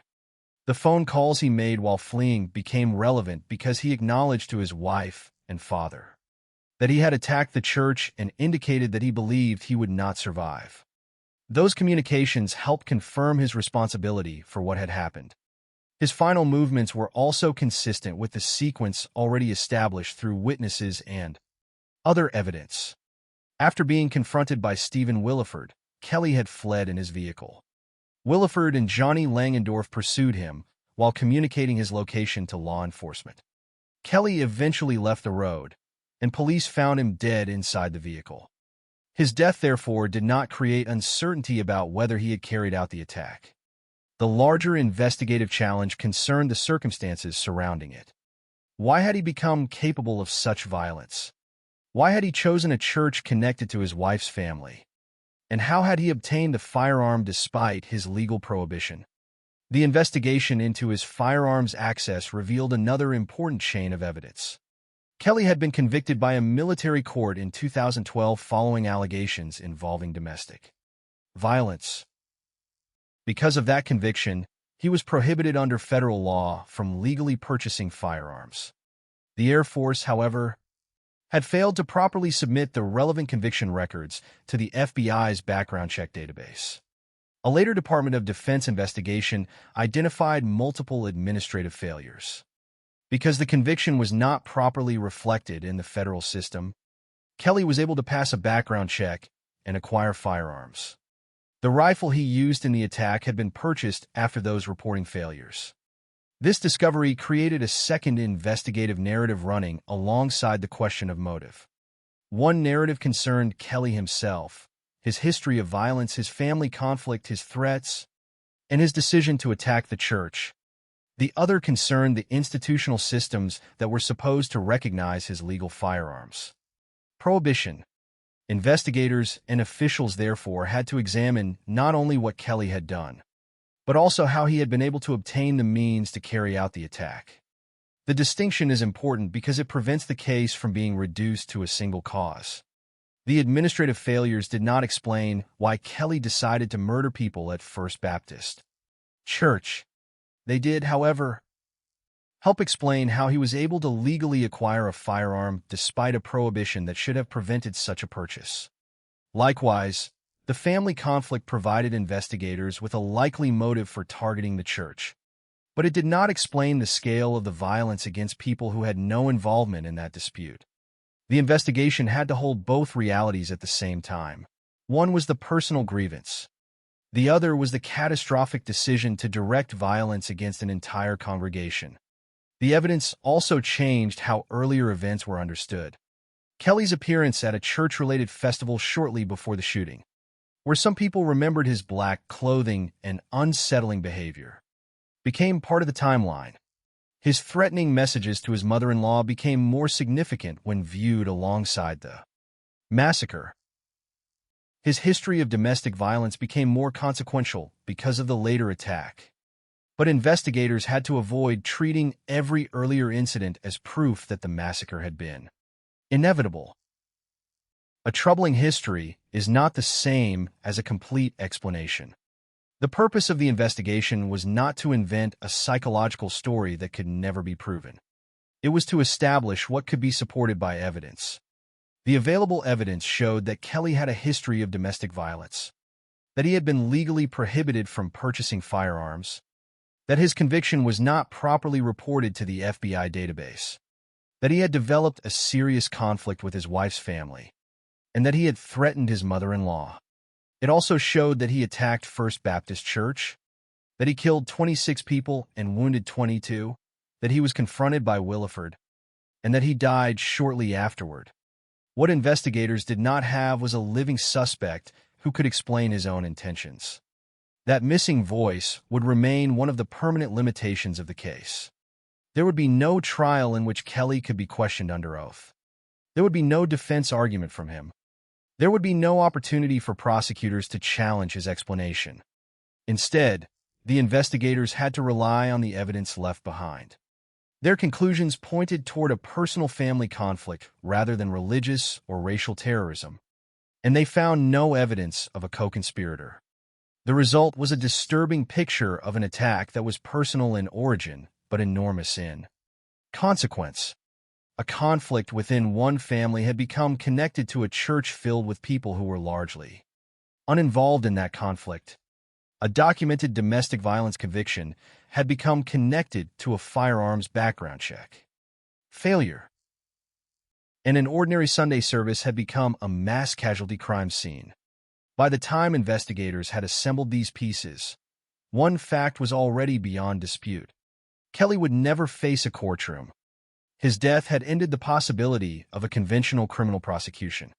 The next stage of the story would therefore focus not on a trial, but on the consequences of a crime whose perpetrator was already dead. The investigation had established what could be established. The remaining questions belonged to the community, the families, and the institutions left to confront what had happened. The story of Devin Patrick Kelly did not end in a courtroom. It ended on a rural road in Texas, inside a vehicle that had become the final destination of a pursuit that began immediately after the massacre at First Baptist Church. By the time law enforcement reached him, Kelly was dead. The man responsible for the deaths of 26 people and the wounding of 22 others would never be arrested, never be formally prosecuted, and never stand before a judge or jury to answer for what he had done. That fact shaped everything that followed. In many criminal cases, the final stages of an investigation lead toward a trial. Evidence is presented. Witnesses testify. Prosecutors explain the alleged motive. And the accused has the opportunity to respond through the legal process. In Kelly's case, none of that could happen.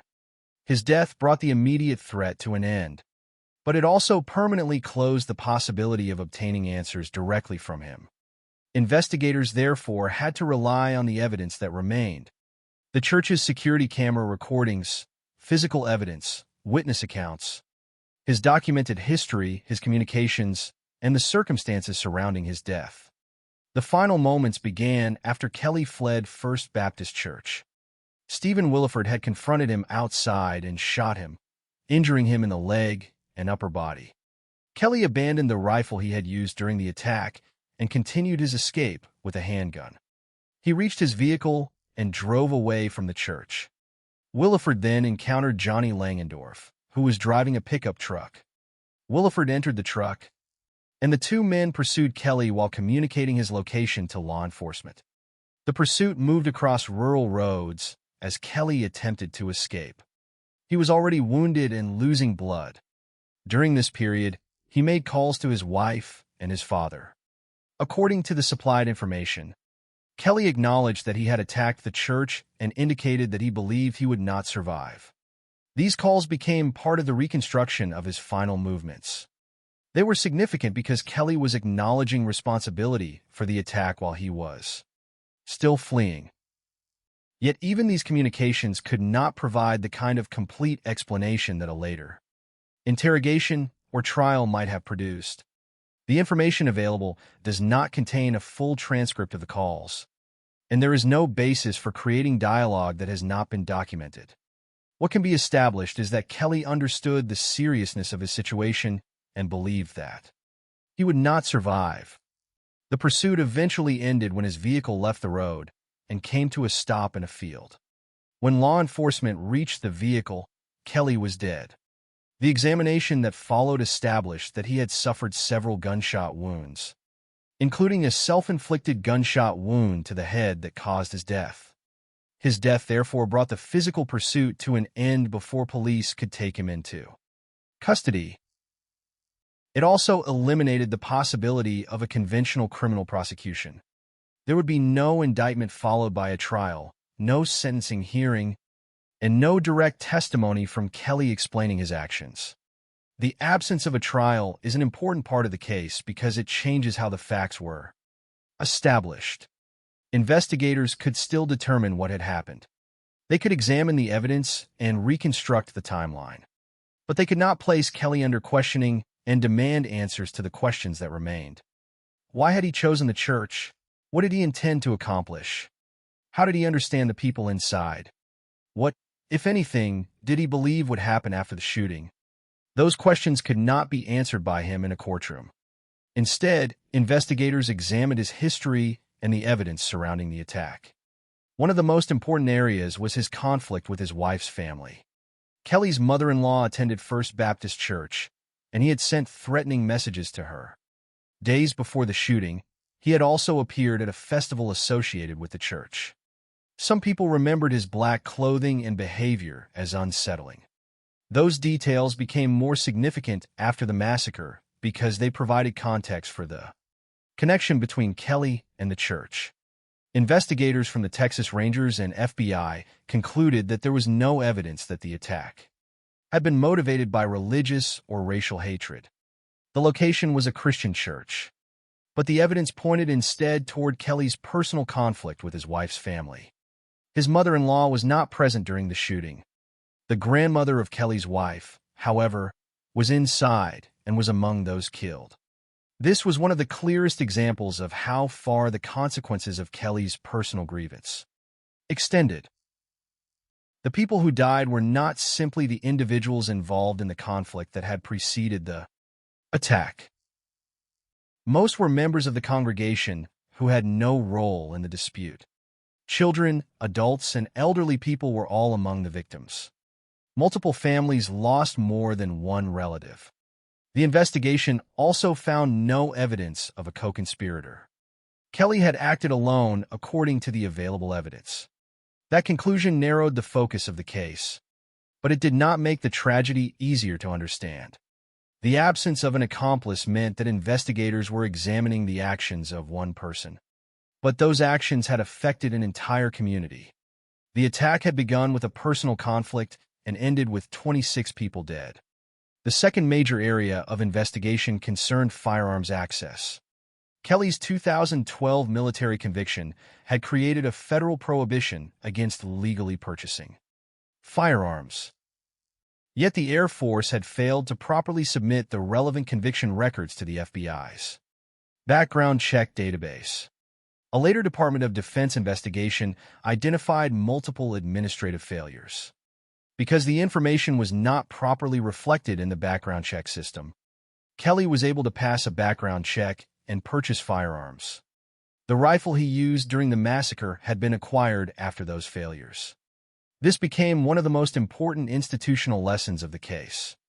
The law had established a prohibition.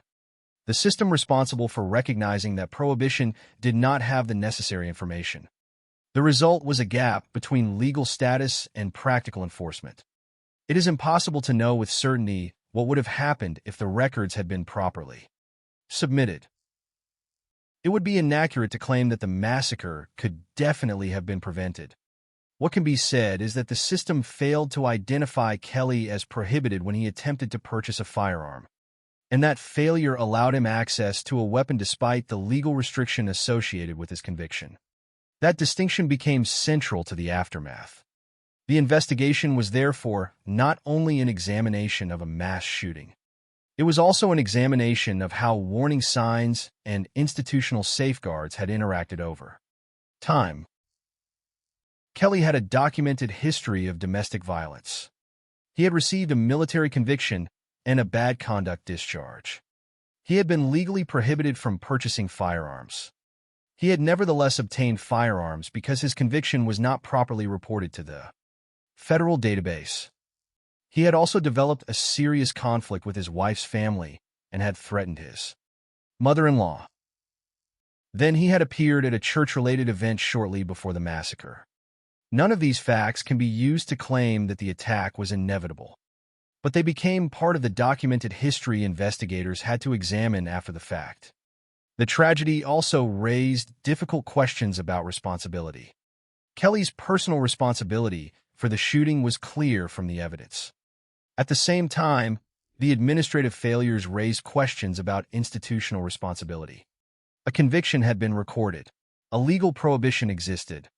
Yet the information did not reach the system that was supposed to enforce it. The later Department of Defense investigation showed that multiple failures had occurred. The case therefore became an example of how a seemingly administrative error can become significant when connected to a larger chain of events. But the most important aftermath was not found in government reports or investigative files. It was found in the community that had to continue living after November 5th. 26 people were gone. 22 others had been wounded. Families had lost parents, children, grandparents, and other relatives.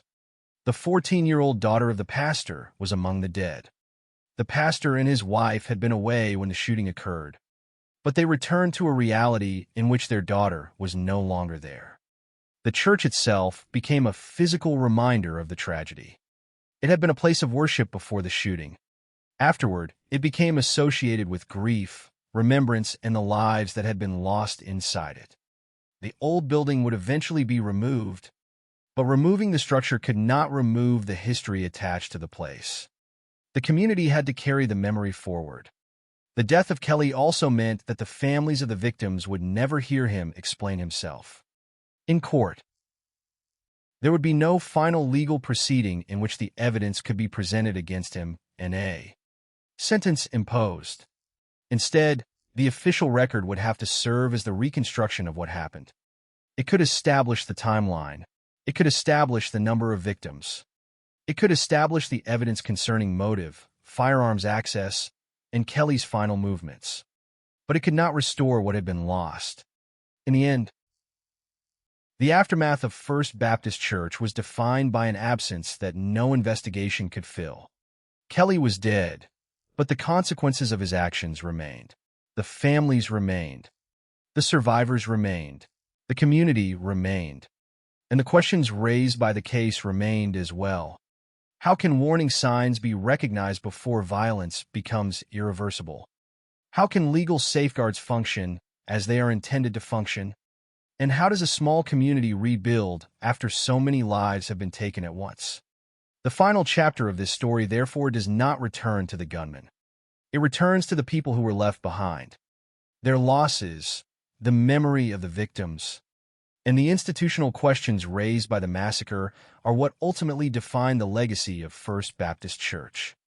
After November 5th, 2017, the gunman was dead, the pursuit was over, and the investigation had established the essential facts.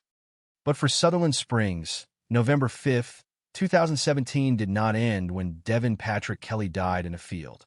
In many ways, that was when the longest chapter began.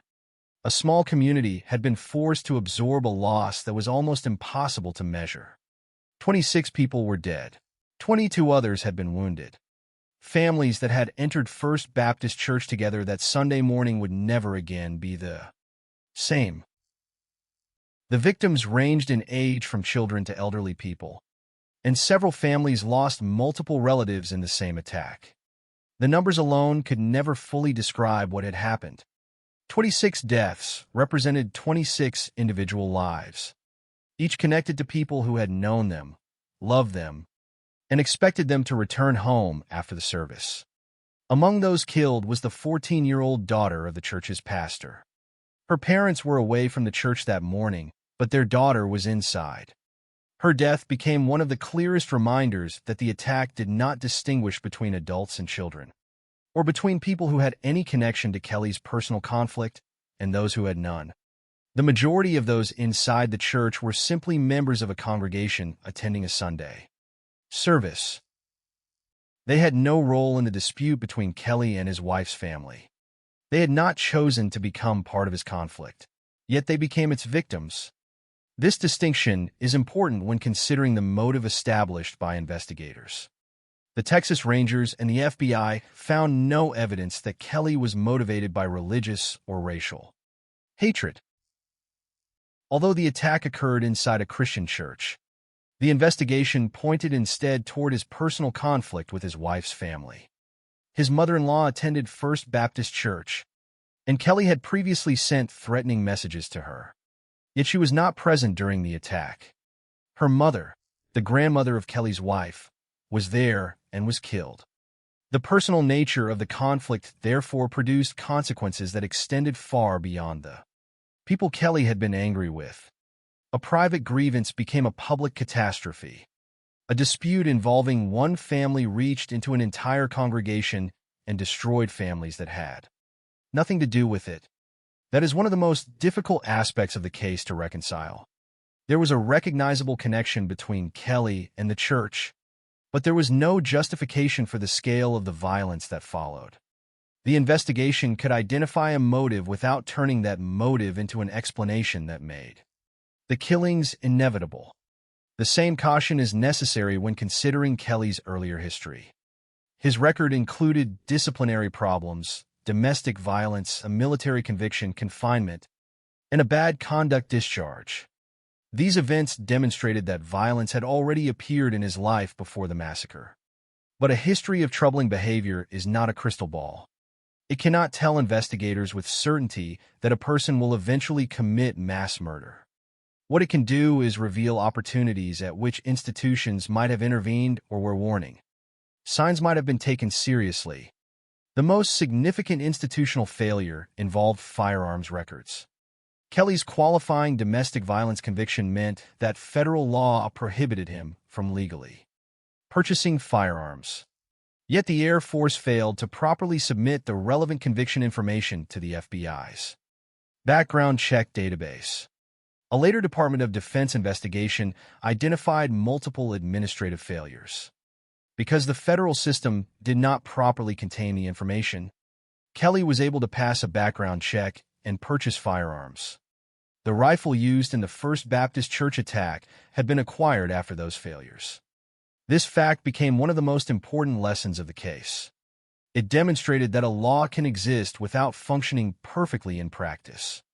A prohibition can be written into federal law, but enforcement depends upon records being accurately created, transmitted, received, and recognized.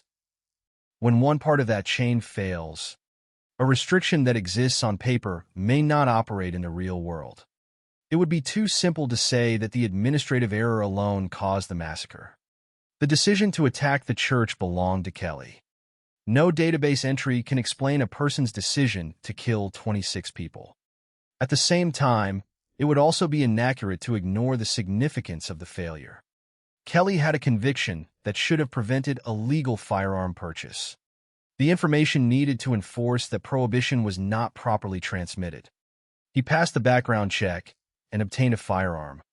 The tragedy therefore exposed both an individual history of violence and an institutional failure that allowed an existing legal safeguard to break down. Another lasting part of the story concerns the people who intervened after the attack began. Stephen Williford heard the gunfire and confronted Kelly outside the church. He fired at him, striking him in the leg and upper body. Kelly abandoned the rifle and fled in his vehicle with a handgun. Williford then joined Johnny Langendorf in a pursuit across the surrounding roads. They communicated Kelly's location to law enforcement while following him.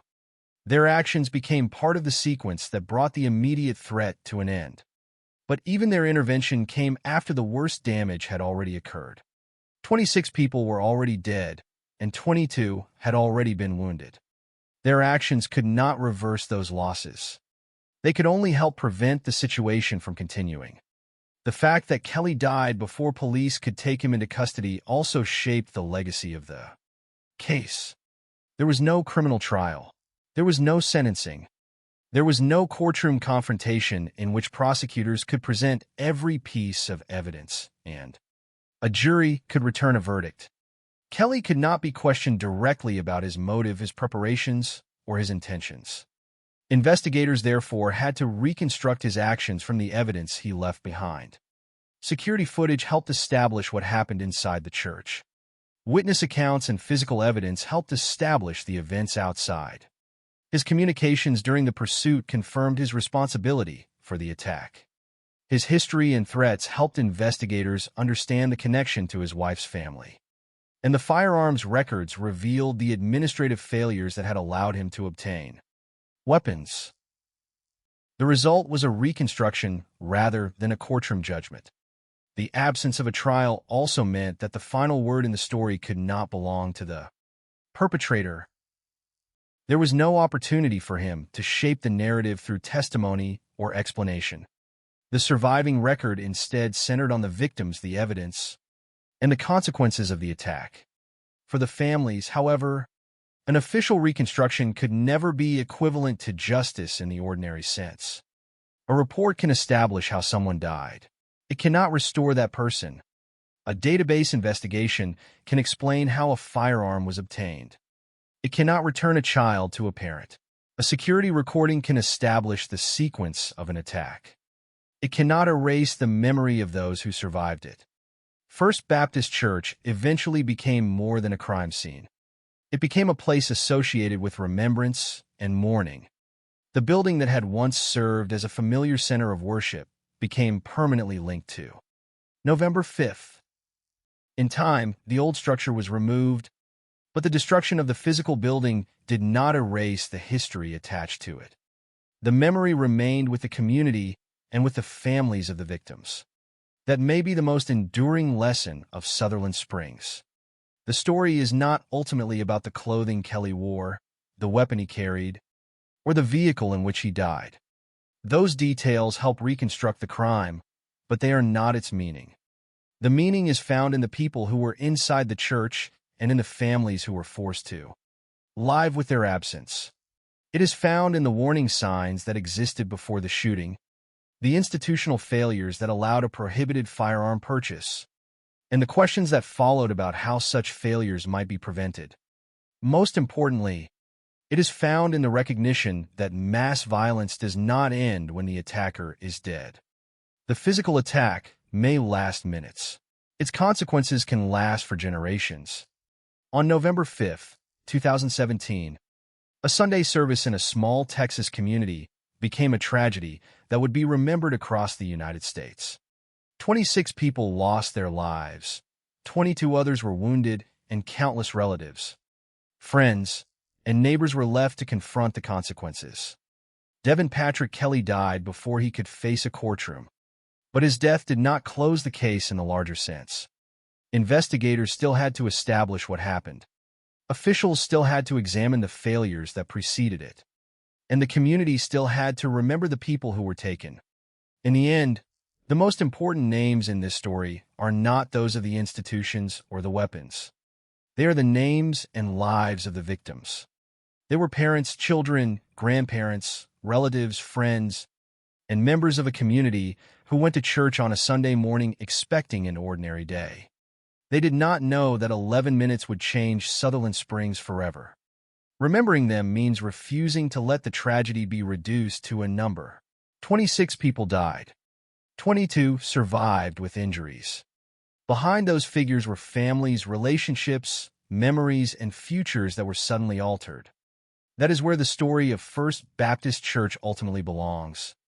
Not with the man who caused the violence, but with the people who endured it, the people who were lost, and the community that continued forward carrying their memory.